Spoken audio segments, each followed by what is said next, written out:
এইখানে আমি প্রথমে খাসির মাংস নিয়ে নিছি, তার সাথে রসুন, আদা বাটা, পেঁয়াজ কুচি দিয়ে দিচ্ছি।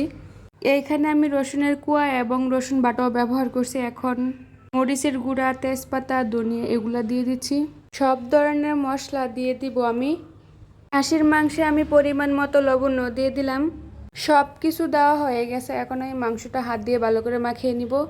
মাংসটাকে একটু সময় নিয়ে মাখালে কি হয়, সব মশলা মাংসের ভিতরে যায় আর কি। ওকে, এখানে আমি খাসির মাংস বসিয়ে এখানে ছোটো মাছ রান্না করে নিব। তার জন্য এখানে আমি একটা আলু দিয়ে দিলাম। এখন মরিচের গুঁড়া, হলুদের গুঁড়া, ধনিয়ার গুঁড়া, লবণ এগুলো দিয়ে দিব।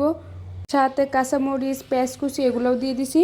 এখানে আমি মলা মাছের চচ্চড়ি রান্না করব, তার জন্য সব কিছু বাটিতে তুলে নিচ্ছি। যাই হোক, এখানে আমি ঢাকনাটা তুলে মাংসটাকে নাড়াচাড়া করে দিলাম যাতে লেগে না যায়।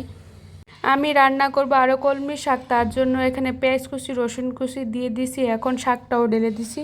শাকটাকে আমি আগে থেকে সিদ্ধ করে নিয়ে নিয়েছিলাম, তো আমার শাকটা হয়ে গেছে। আর এইদিকে মাংসের পানিটা শুকিয়ে গেছে। এখন আমি মাংসটাকে ভালো করে নাড়াচাড়া করে সামান্য পরিমাণে পানি দিয়ে দিব যাতে মাংসটা ভালো করে সিদ্ধ হয়। খাসির মাংস তেমন একটা সময় লাগে না রান্না করতে, কম সময় হয়ে যায় রান্না। আমার ভিডিওটি যদি আপনাদের কাছে ভালো লাগে অবশ্যই লাইক কমেন্ট করবেন, ফলো দিয়ে পেজের পাশেই থাকবেন।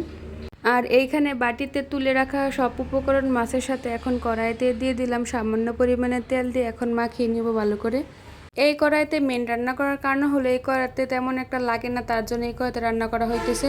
মাছটা আমার ভালো করে মাখানো হয়ে গেলে এখানে অল্প পরিমাণে পানি দিয়ে দিব। এখন আমি চুলাটাকে অন করে দিব। যাই হোক, এখানে আমার মলা মাছ রান্না করা প্রায় শেষই হয়ে গেছে। মাছটা এরকম পুরা পুরা টাইপের হলে অনেক ভালো লাগে, একটা গ্রান আসে। যাই হোক, আমার মাছ রান্নাটাও হয়ে গেছে। এখন আমার সব রান্না প্রায় শেষই হয়ে গেছে। এই তো আমার মাংসের ফাইনাল লুক।